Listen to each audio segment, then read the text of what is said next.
Welcome back. Big news, because earlier this morning, Major League Baseball announcing a strategic investment in the Athletes Unlimited Softball League, marking a first-of-its-kind comprehensive partnership with a women's professional sports league.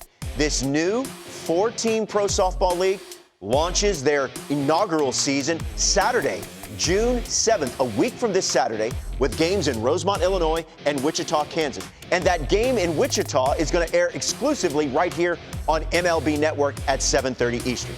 Our own Harold Reynolds is standing by with Major League Baseball Commissioner Rob Manfred and AUSL Commissioner Kim Ng. Harold, take it away. Rob Flo, thank you. Yes, we got a game on MLB Network. I'm so excited. But before we get into that, historical day, a pro softball league. Commissioner Manfred, what are your thoughts on the fact that MLB jumped in and where we stand with this? Well, we're excited about our partnership with AUSL. We went out, given the interest in women's sports generally, kind of talked about maybe starting a league of our own, looked at some of the existing entities that we're trying to get going, and really impressed with the infrastructure, the people that were involved in AUSL, and we think we can help them not only financially, but in terms of exposure and engagement. I mean, right behind you, you got, softball uniforms up here in a pretty nice little store. So we're excited about the whole thing. Yeah, no, the involvement in Major League Baseball takes it to another level. And Kim, you're well aware of that. So how important is it to have Major League Baseball backing you? This is a huge, huge step for the world of softball. I've been involved in softball. I was a college player, worked in the softball division when I was here at MLB. So for MLB to be investing in the women's pro landscape is just phenomenal. Obviously, this is a stage that is huge, and to be side by side, our logos, it's an amazing day for a lot of people. Take me back to your college days. Can you imagine if there was a pro league, or even playing in your youth level, that's a possibility?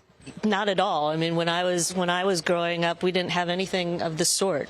So for all the little ones now to be able to see players, professional players, on an everyday basis throughout the summer, and just have them be there year after year. Think about when they're watching college ball.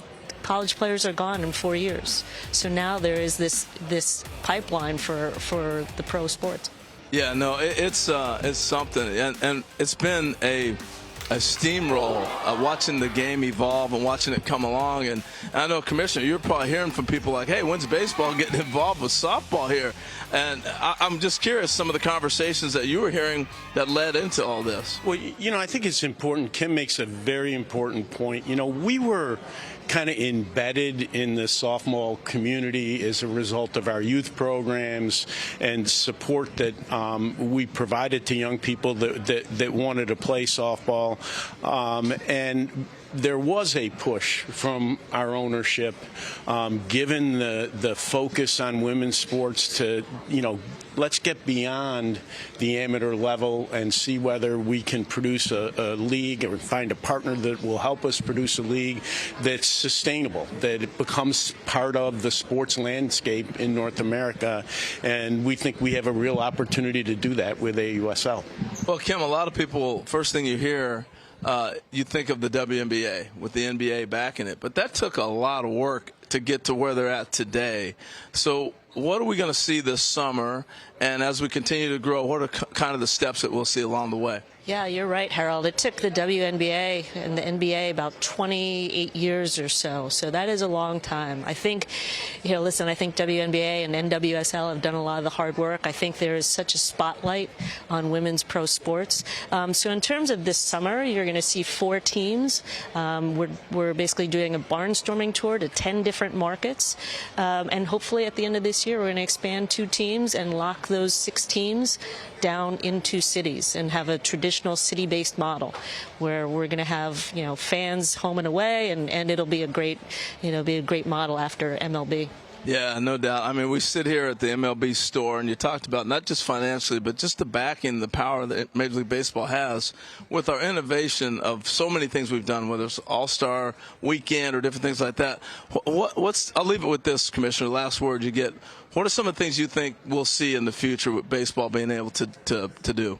Well, I think you're going to see exposure for the professional league on all of our platforms. I think you're going to see players involved in our Jewel events.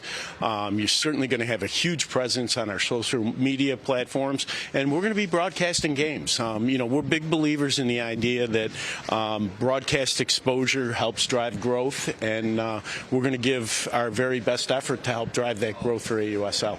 I know I was going to give him the last word, but Kim, that's pretty cool to hear him say that. It absolutely is. I think exposure says it all. We've seen what ESPN did for the college game and decades, and we see where college softball is now, and that's what we expect and hope for from MLB, and it's really going to put us on that pedestal. Opening weekend next weekend coming up. You got to be excited. Where are you going to be? Where are you going to be at? Rosemont, Illinois, of course. There you go. Huh? You'll be there. All right.